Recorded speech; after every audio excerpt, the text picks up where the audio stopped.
کیا فرمایا تھا دجال سے پہلے 3 سال قحط ہوگا, اور پھر کیا فرمایا ڈیٹیلز کی حدیث کیا ہے. پہلے سال اللہ سبحانہ وتعالیٰ will order the earth to stop its 1/3 of vegetation and will order the sky to stop it 1/3 of rain. دوسرے سال 2/3 زمین کو بھی 2/3. تیسرے سال اللہ کی میں نے کہا کہ پوری بارش روک دی جائے گی, نہ کچھ زمین اپنے پہ گرائے گا, نہ زمین کچھ اگائے گی, آسمان سے کچھ نہیں گرے گا اور زمین سے کچھ نہیں اگے گا.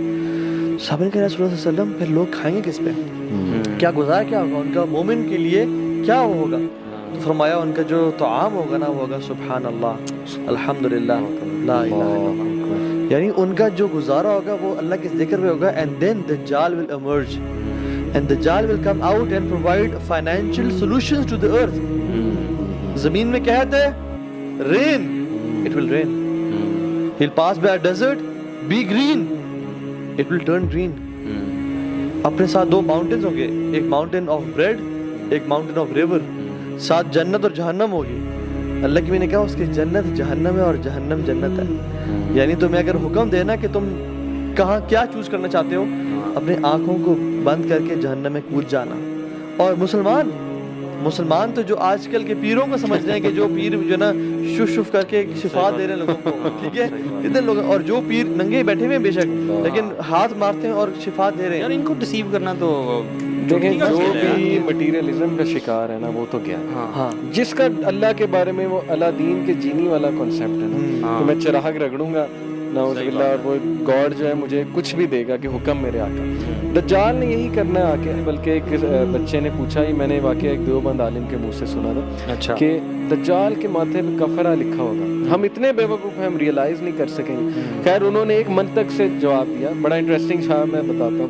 اس سائڈ کے سگریٹ کی ڈبی پہ نہیں دیکھتے کہ تمباکو نوشی صحت کے لیے مضر ہے, آپ تو پکچرز بھی دکھانا شروع کر دیا. ہم تو پکچرز پھر بھی پیتے ہیں. وجہ ایڈکشن, ڈیپینڈنسی, جان ہی نہیں چھڑوا سکتے. اب کیسے حدیث میں آتا ہے کہ ہر مومن جو ہے وہ اس کو پہچان پائے گا, چاہے وہ پڑھا لکھا ہے یا نہیں. اور مومن کے ورڈ, اچھا آپ جتنا مرضی پڑھے لکھے ہیں, پی ایچ ڈی کیا ہے, لیکن مومن نہیں ہے نا, آپ نہیں پڑھ پائیں. میں آپ کو بتاؤں سورہ کہف جس نے ہر جمعے پڑھی ہے نا, اور جس کو یہ یاد ہوں گی, آخری 10 ورسز کا بھی ذکر آتا ہے, پہلی 10, وہ تو ایسے پہچانے گا نا دجال.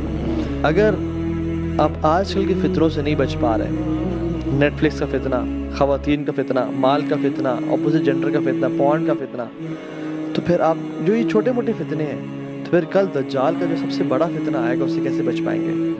جو آج فیل ہو رہا ہے وہ کل ڈیفینیٹلی فیل ہوگا.